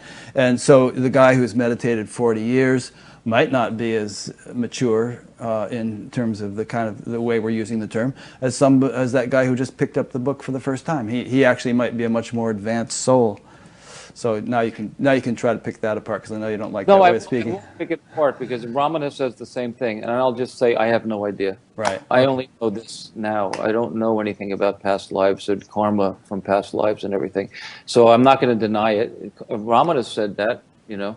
So, and I don't take Yeah. everything Ramana says for granted, but he's certainly very respected, and I also respect Yeah. him. And he may have been So, speaking from his own actual cognition, or he may have actually been speaking on the shoulders of his tradition. Who knows? yeah, exactly. I would never deny someone else's experience. If that's their experience, that's their experience. And if that's their knowing, that's their knowing. So, as I say, I can only speak for myself, and I have no knowing of that kind of thing. Yeah. And my feeling is that I really just don't know why some people are just ready or not. And I think it's an easy concept because our minds want something to understand, a philosophy to grasp onto, which says, well, because he was meditating in his former life, that's why he was ready. We want some explanation to know. We want to know. But I say, how about not knowing anything? How about just being in the unknown? And you just don't know. Yeah. And that's the way we talk about skepticism before, you know. Yeah, or as I said earlier, hold it lightly. You know, it's an interesting theory. It kind of explains a lot of things, but do we really know? Yeah, exactly. If we're honest, I say to you, even if I say to myself, if I'm honest, I really don't know if that's true or not. I've read it, but what does that mean to me? So I always say to the people I work with, what do you know for yourself? It doesn't matter what I know or Ramana or anyone else. What do you know? And then be finished with me. You see? That's the way I see things like that. Well, then again, I don't know that there are black holes. You know, I've never experienced one, and I don't have the scientific knowledge to have proven it in any way. But I kind of trust the guys who, so many of them have said, yeah, there are. We know about them, and here's why, and so on. And so, I mean, there are whole TV shows where little kids remember in remarkable detail the details of their previous life, and then they take the kid to that location, and he names all kinds of things. You know, so there is a fair amount of evidence. Yes, but there could be maybe alternative explanations. Our simplest explanation is reincarnation. Maybe, and I'm not saying this is true, but maybe that person has very psychic abilities and just got images of some things now, not in the past life, and just recognizes them. I'm not saying that's true either. I'm saying, but what about that? Maybe that's another possibility. The simplest one we know of is reincarnation, so our minds go immediately to that as if we know something, but we don't know if that's true actually either. Yeah. It seems like it would be, and I think it's cool if it is, but I don't know. I think it's a good attitude. Let's see, a couple questions came in here. 1 second. All right, we did Felipe Santos. Here's one from a guy named John in Texas. He said, is it possible that the search is not really over, but that he found a comfort zone and just stopped looking? That's an interesting question. Is there a difference? I don't know. Let's see. I would say, if you're asking me that question, that for me, I have, in my own experience, found it convenient to distinguish between seeking and kind of like exploration. It's like during the seeking phase, there was always this sort of desperate, unfulfilled, gotta get it. You know, I'll just die if I don't. And then that somehow dissipated and dissolved and disappeared. And now it's more like, whoa, what an adventure! You know, this is a joy to just continue to, you know. Absolutely. Yeah. Yes, and if that's what someone's interest is, that's great. Mine is maybe from music or something I explore in music, and you maybe explore in other aspects, and other people explore in other aspects. So that's certainly true what you're saying. But as far as is there an end of seeking, and I have to say there is, you know, and I think the people that are close to me that know me, and first of all, they know I'm very human. I'm not perfect, but I'm not seeking. Right. I'm not trying to transcend this basic humanity. I don't think there's anything transcendent than this right here. This is it. I'm home in my own knowing, in my own being. And I don't think I'm lacking anything. I don't think I'm incomplete or unwhole. And I don't think anyone else is superior or inferior to me either. I just am at ease with who I am. So I say there is no need for seeking any longer, you see, in that way. Well, let me play with that. You are superior to me as a guitar player. I once learned how to play Gloria, those 3 chords. You remember that song? But that's about. I don't know those 3 chords. But I'm probably superior to you as a drummer. I used to be a drummer in a rock band. So, in the relative world, there are hierarchies. There are, strengths and weaknesses, all the rest. Absolutely. But I can look at a guitar player like Tommy Emmanuel, who not even convinced that guy's a human being. He's so amazingly good. Mm-hmm. And in the past, I would be envious, but I just revel in the beauty of this expression of incredibleness, But that doesn't mean I believe I'm below him as a human being. Not as a human being, but maybe as a guitar player. Of course, as a guitar player, he's far better a guitar player than I am. Yeah. But it doesn't make me feel inferior at all. No. Honestly. And I don't think we should feel inferior to Ramana Maharshi or the Buddha or anything else. Right? Inferiority is not useful. But that is not to say that they have not sort of ascended to a more mature level of spiritual development than we have. And I'm speaking for myself. I don't know about you. Oh, I don't compare myself in that way. I just know that I know my essential nature is free, and I think Ramana's essential nature is free. And he's one of the great spiritual sages of all times, and I'm not. And that's fine with me. So that begs the question, can you be more free? Are there degrees of freedom? No, I think it's pretty free to admit that and be completely at ease. That's fine. That's just the way this is me. I'm me. I'm Sal, Sal is never going to be Ramana Maharshi. He doesn't care to be Ramana Maharshi. He's just happy to be himself. Yeah. What you said a minute ago, there's no transcendent reality, this is it. Is that the way you put it? Here it is from your book. You said, we've read or heard that there's some transcendent place like heaven or some transcendent consciousness. We've read these things, but in truth what we know is this, form, with its ordinary consciousness. Mm-hmm. That's right. I always go back to the thing. I only know what I actually know here and now.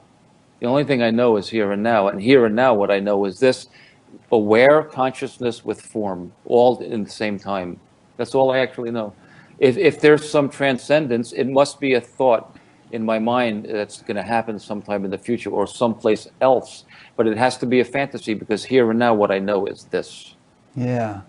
Well, what I would say to that is, look at what physics tells us. They tell us that, this stuff which appears physical is actually 99.9999% space. Empty space, so it's not what it appears to be. Right. And there are some physicists who say, well, ultimately, if you get right down to the bedrock or the real nitty-gritty, the ultimate reality, it's actually consciousness. And they try to equate consciousness with the unified field and so on. And so it's not exactly true to say, that what we know is this form with its ordinary, that this is what is real, because we're actually only perceiving it through a lens darkly, as the Bible says. We're not really sort of necessarily apprehending the true nature of what we're experiencing. Yes, but we come to know something, and you're right, and I use the example myself. If my eyeballs were electron microscopes, what would I see is nothing but space. I wouldn't see an arm. Right. I'd see space. Mm-hmm. But the eyeballs themselves are not electronic microscopes. For whatever reason, I don't know why, they perceive at a particular gross level. Yes. And because they perceive at a particular gross level, the brain puts together this space into a apparent form, which I know is not solid, and I know it's mostly space, but I exist and I live in this in this Maya, the play of Leela. Whether it's solid or not, which I know it's not, this is my experience here and now. Mm-hmm. So, and the saying absolute and form, I say, that's why I say the absolute and form are not separate. This form, an electron microscope, and the scientists tell us that there's actually consciousness as a space. I agree. This form is actually space and a consciousness itself appearing as form because of the gross level of my human perceptions. Right. But is your experience limited to your human perceptions? Yes, I would say my experience is limited to my human perceptions. Although I've had experiences that appear to be transcendent, but those experiences have come and gone, and as special as they've seemed during the time that they've come and gone, they can't be that special because they happened to me and to others. And so I don't place as much value on anything that comes and goes anymore as I place in this moment right now, you know. But if you say you know your true nature, you're not knowing it through your eyeballs, you're not knowing it through through any of your senses, you're not even knowing it through your intellect. It's knowing itself in a way, right? Yes, the knowing itself is the essential. The knowing itself. Right. See, you can. It's very possible and obvious to come to this realization that I know the knowing that I hear that's here now is self-evident. Knowing itself is knowing, and that this knowing is essentially my essential being. Is this knowing? And of course, that's not using the senses. It's using the knowing which the senses appear in. Yes. Does that make sense? No, it does. And in language, you have to be careful when you start talking about this stuff, because it's easy to start saying, well, your experience and so on, and we're not talking about any, and that implies sensory engagement, and we're not talking about that. But there is another, if you can kind of like pardon my use of the word, there is another dimension to your experience other than what your senses can provide, and it's sort of, I don't know if we want to use the word transcendental or there's some faculty of knowing, or maybe not even faculty, you know, the self knows itself by itself, and somehow the instrumentality of Salvador Poe has become capable of allowing that knowing to take place. I don't think Salvador Poe. I knew I was getting in trouble there. No, I'm not saying he does. I'm saying the instrument. I have to look into it myself to see. Yeah, because Salvador Poe knowing it would make it an object. But Salvador Poe is only an appearance, the play of Leela, the Maya, the self that is actually not actual, but that I fully embrace as the play, as if I was Romeo on stage. You see, I fully embrace this play called Salvador, this story called Salvador. I fully embrace it, knowing fully that it's a myth, that it's a play. So that possibly can't know anything. The knowing itself knows that. Yes. Right. Which is what all the scriptures say, you know, the Gita, for instance, self knows itself by itself. It's not, because for Salvador to know it, it would have to be a thing that's separate from Salvador. There's no Salvador to know it, other than in the play, and there's no real Romeo either, other than there's an actor playing Romeo. Yeah. And I'm the actor. There's the actor playing Salvador, or knowing the acting of Salvador, whatever. But not denying it either. I'm just awareness or something like silly like this, you know.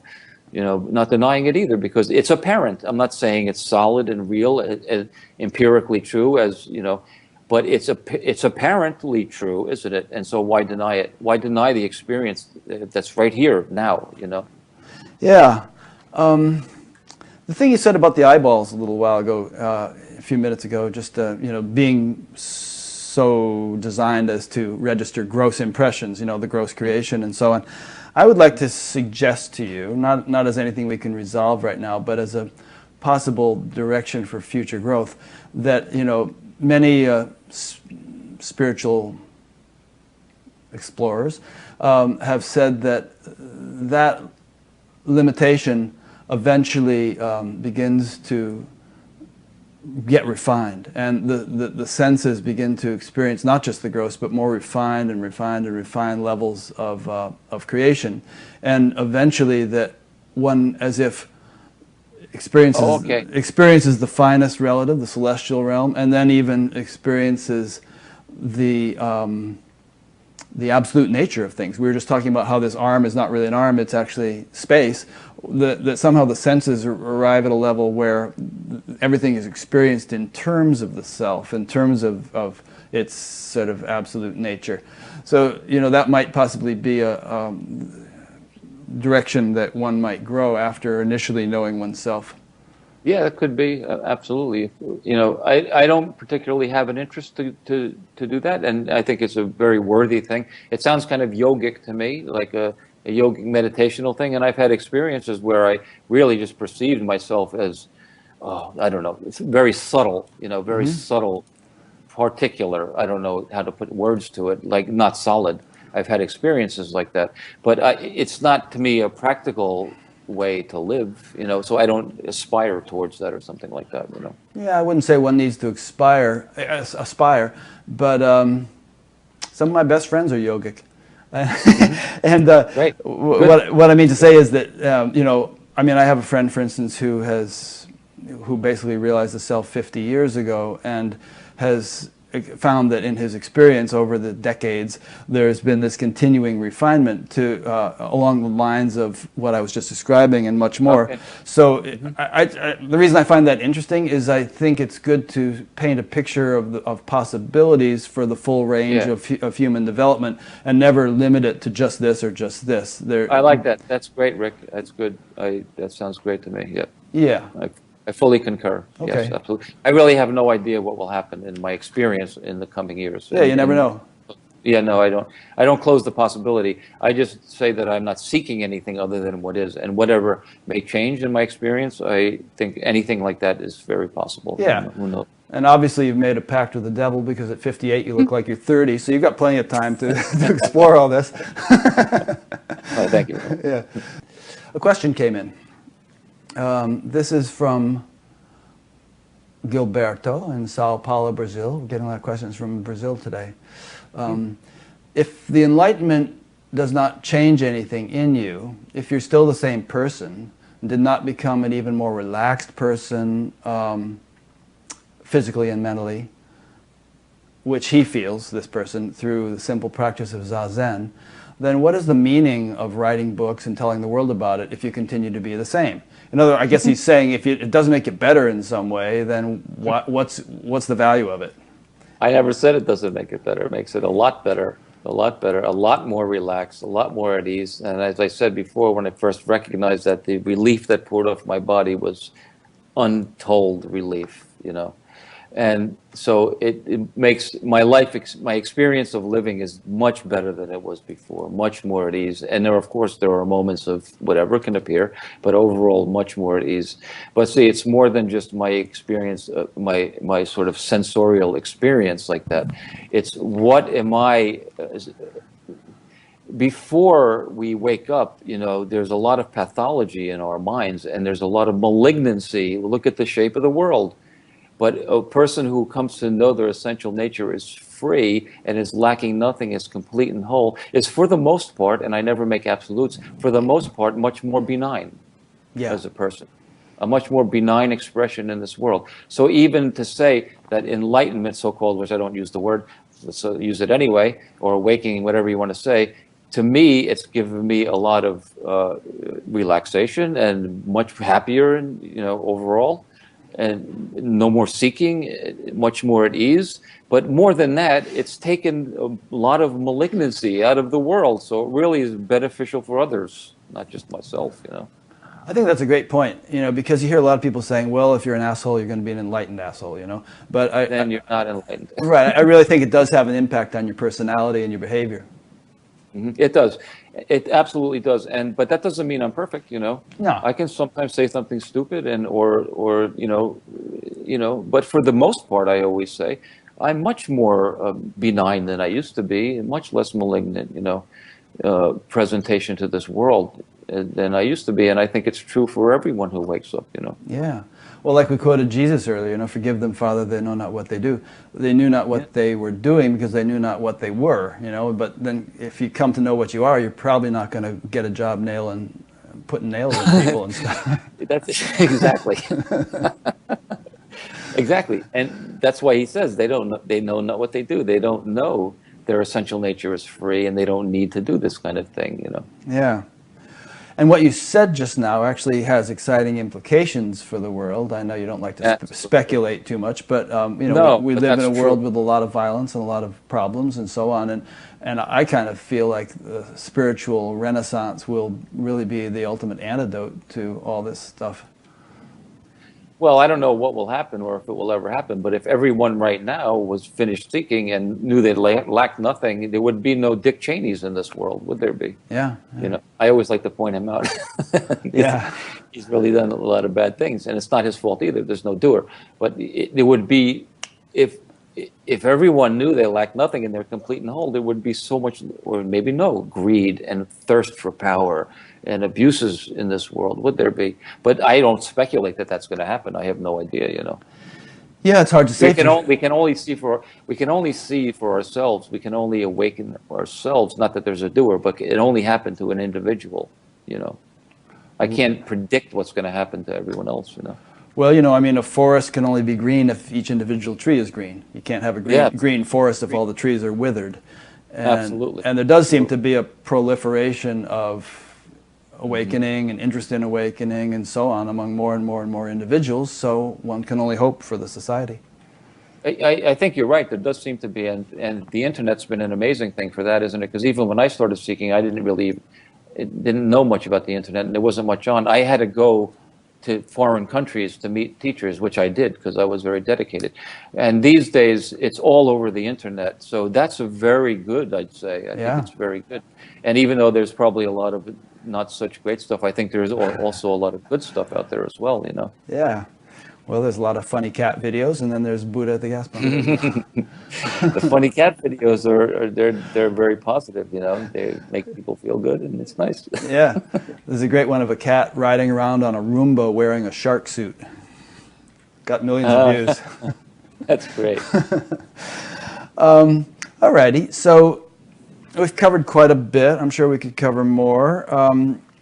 Is there any kind of I know in your book, a lot of it is transcript of sessions you've had with people, where you put them through these little exercises and you have them do what you call holidays, which is like just taking a break from the usual engagement in our activity and our perception and looking looking within or just checking in to see if this or that. Well, I wouldn't say like that, but yes, but having, yes. Okay. Yeah. So if obviously people decide to call you up and do Skype sessions, you'll do some of that kind of thing with them. But is there anything you could do with the general audience that you would like to do here in the interview? I could lead through a very basic holiday so people can maybe have a basic recognition of something that's here and now. Yeah, why don't you do that, keeping in mind that you're speaking to, ultimately thousands of people who are going to be watching this. Okay, fine. I'll try it. So then I would say let's just being relaxed. There's no meditation and stiffness. Keep the eyes open and just in a relaxed way. Just for a moment only, a few seconds, just relax the focus of attention so that attention is not focused on anything in particular, and that this attention is just freely open. And we'll just do that for a moment, a few seconds.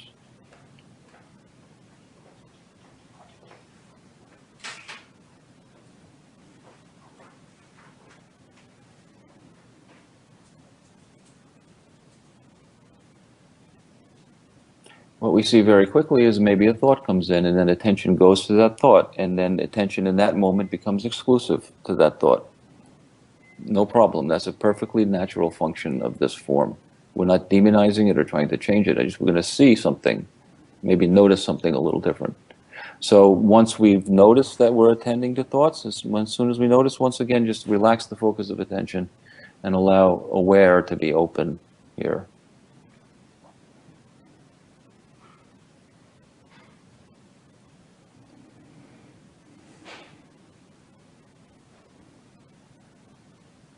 So then I would say, let's start noticing just a few simple things. We don't have a lot of time, but we'll notice a few little things here. What we notice, firstly, is that what is aware. Aware. You can't deny it, right? Simple, ordinary, everyday aware. You notice that.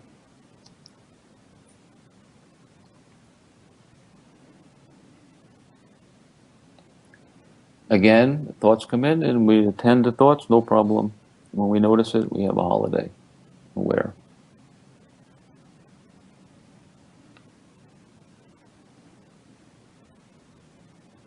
So then let's notice a few more things here. When we're not exclusively focused on one thing in particular, like thoughts, when we relax the focus of attention, we see everything is included here, isn't it? Everything. All the objects in the room. My voice, the body, your thoughts, they're all included. Nothing is excluded.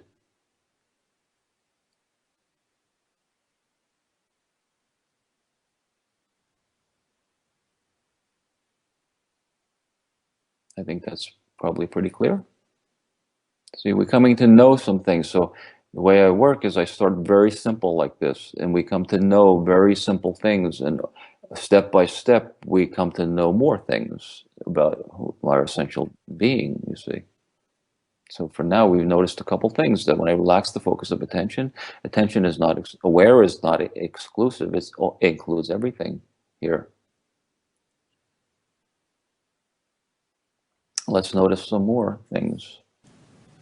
This, which is aware here, is not a thing, is it? That's why I don't call it awareness, because it's not an object. It's simply aware. And as simply aware is not an object, aware is not bound to anything, is it?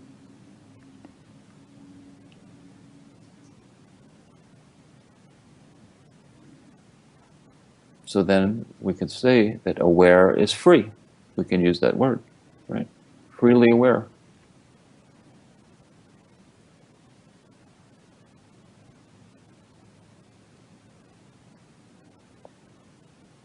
And what's more, we see that aware is here and now only. It's not a time, and it's not a place, but here and now we can say aware is.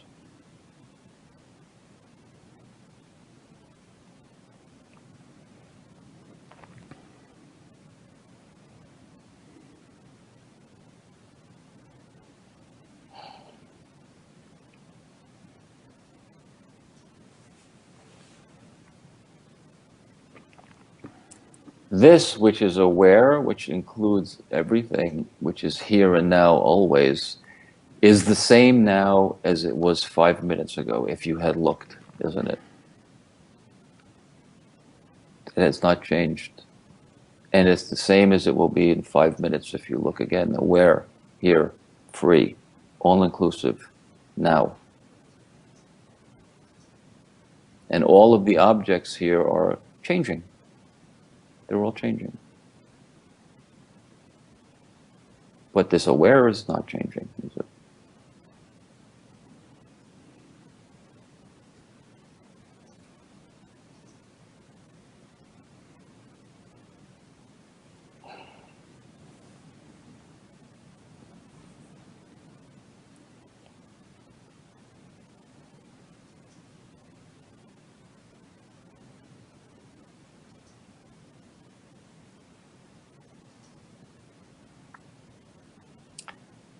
Let's look into self for a moment, because I say self, this ego self thing is a story. It has to do with time. It has to do with time, right? The story of Salvador, where he came from, all his past experiences, the poor me stories, the great me stories, all of the things that happened in Salvador's past, so-called past, and Salvador's future aspirations and goals and future enlightenments and all these things. This story of this self, this is self, isn't it? Self. Let's have a holiday now. Look, here and now. There's only now, right? Look, now. Where is this self? Let's get real. Where is it? It isn't. It's a myth.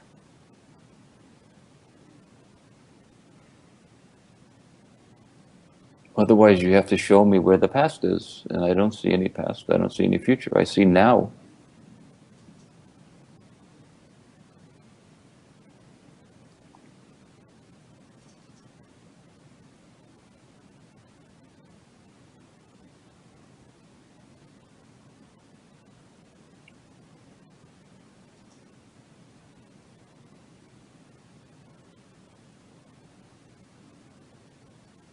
That story of Sal, that whole past me story and future me story, is just a fantasy for adults. We play that story. But I just say for a moment here now, just for a moment, not forever, just for a moment, just to see something that's a little more essential and a little more actual. Here and now, there is no self story, is there?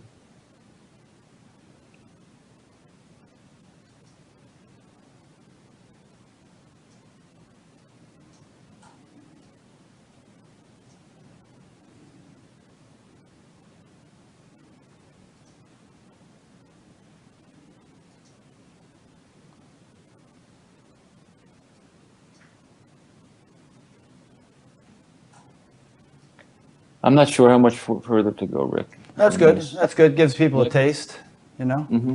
I just Because wanted this is the beginning, and this really leads to more clear recognition of what this is, you know. Yeah. And usually when you're doing that with people, it's a little bit more interactive and they're kind of responding to your questions and stuff. But I just wanted to let you run through some of that just to give people a taste. Okay, thanks. I think that was a good idea. Yeah. Okay. Well, this has been a great conversation. I really enjoyed it. Me too, Rick. Thank you so much. I'm really grateful that you invited me. Thank you. Yeah. Let me make a few wrap-up points. I've been speaking with Salvador Poe, and I will be creating a page on batgap.com for this interview, which will have some of his biographical information, link to his book, link to his website. Websites, isn't it? Don't you have a couple of them? Well, I have a music website, and then the Liberation is inquiry website. And so that's liberationis.com, is it? Yeah. Mm-hmm. Okay.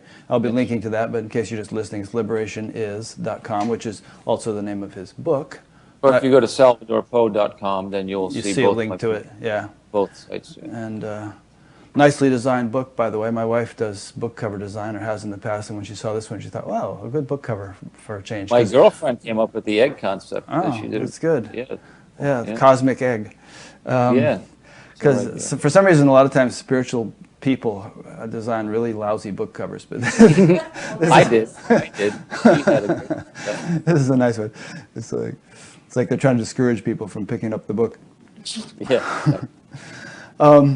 So anyway, as I mentioned in the beginning, this is an ongoing series, which most of you listening or watching this know, and there are hundreds of them now. So if you go to batgap.com, you'll see them all archived under the past interviews menu. Then also there is an audio podcast of this, and just about as many people listen to the audio as watch the video. So feel free to subscribe to that. There's a link on the site. If you just watch this on YouTube, some people just don't even bother to come to batgap.com. They just subscribe on YouTube to the channel, and they get notified by YouTube every time there's a new interview. So you can do that too.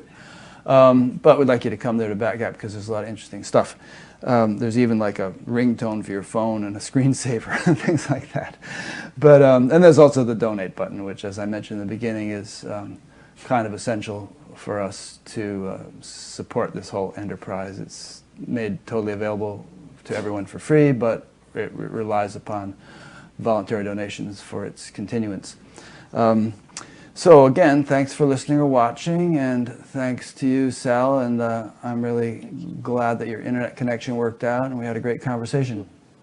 Yeah, we got lucky. It's been a rough week with this internet, I tell you. I was concerned for a while. But yeah. Well, your internet is better than Andrew Harvey's was, and he's over in Chicago, and he was having, wow. and yours is like twice as clear, 10 times as clear as his great. was. Or this other guy that I interviewed in North Carolina last week, Norio. It's like he was having all these internet problems. But wow. So I'm encouraged about for years I've been saying I don't want to interview people in India because they won't have a good internet connection. But you've inspired me to check it out. Good. I'm sure there's lots of great people to speak to here. Yeah. All right. Well, thank you, Sal, and thanks to those. Very much. Yeah, thank you, and thanks to those who've been listening or watching. And we'll see you next time.